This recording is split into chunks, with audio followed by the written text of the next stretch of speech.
Hello friends, मैं doctor Ghiyasuddin. आज हम बात करेंगे बच्चों में होने वाली रिकेट्स यानी सूखा रोग की बीमारी के बारे में। क्या आप जानते हैं सूखा रोग क्यों होता है, कैसे होता है, इसके कारण क्या हैं, इसके लक्षण क्या हैं, इससे कैसे बचाव किया जा सकता है।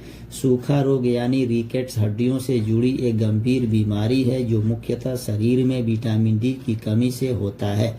ये बीमारी ज़्यादातर बच्चों में देखी जाती है जिनकी उम्र 2 से 14 साल के बीच में होती है।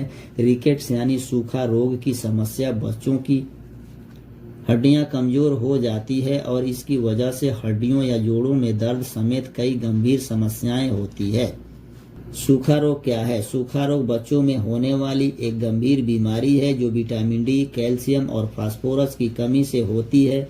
इसके अलावा आनुवंशिक कारणों से भी बच्चों में रिकेट्स की बीमारी देखी जाती है। विटामिन डी शरीर में भोजन के जरिए कैल्शियम और फास्फोरस को अवशोषित करने में मदद करता है। ऐसे में शरीर में विटामिन डी की कमी होने से इन तत्वों की भी कमी हो जाती है। विटामिन डी, कैल्शियम और फास्फोरस की कमी होने से हड्डियां कमजोर हो जाती है, जिसकी वजह से बच्चों में सूखा रोग हो जाता है। सिर्फ विटामिन डी की कमी से होने वाला सूखा रोग आसानी से ठीक हो जाता है, लेकिन आनुवंशिक कारणों या शरीर की किसी अन्य समस्या के कारण होने वाले सूखा रोग की समस्या में इलाज की प्रक्रिया लंबी हो सकती है। सूखा रोग बच्चों में ज्यादा होता है, लेकिन इसका उचित इलाज न होने पर सूखा रोग की समस्या गंभीर हो सकती है।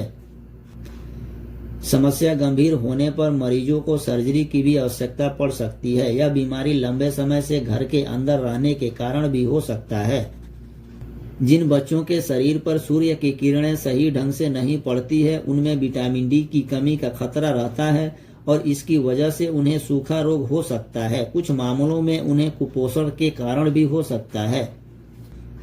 सूखा रोग होने के कारण क्या है? नवजात बच्चों को पोषण मां के दूध से मिलता है, लेकिन जब बच्चा 6 माह का होता है तो उसे कम्प्लीमेंट्री फीडिंग की आवश्यकता होती है। बच्चों को उचित पोषण न मिलने के कारण उनके शरीर में विटामिन डी की कमी हो जाती है, जिसकी वजह से भोजन से कैल्शियम और फास्फोरस का अवशोषण सही तरीके से नहीं हो पाता है। इसकी वजह से बच्चों की हड्डियां कमजोर हो जाती है और उन्हें सूखा रोग यानी रिकेट्स की समस्या होती है।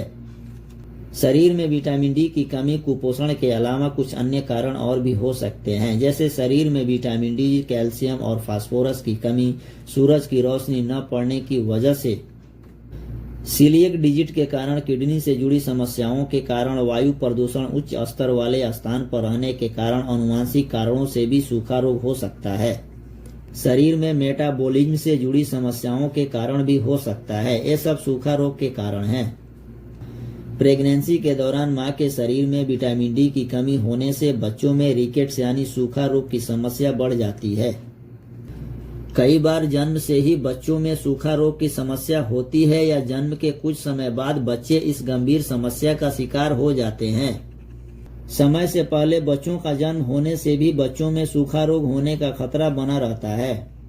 सूखा रोग के लक्षण क्या हैं? हड्डियों में कमजोरी, हड्डियों का टेढ़ापन, बच्चों में विकास की हड्डियों में दर्द, मांसपेशियों का कमजोर होना, ब्रेस्ट बोन प्रोजेक्शन, हड्डियों का आसानी से टूट जाना, कोहनी और कलाई के चौड़े जोड़।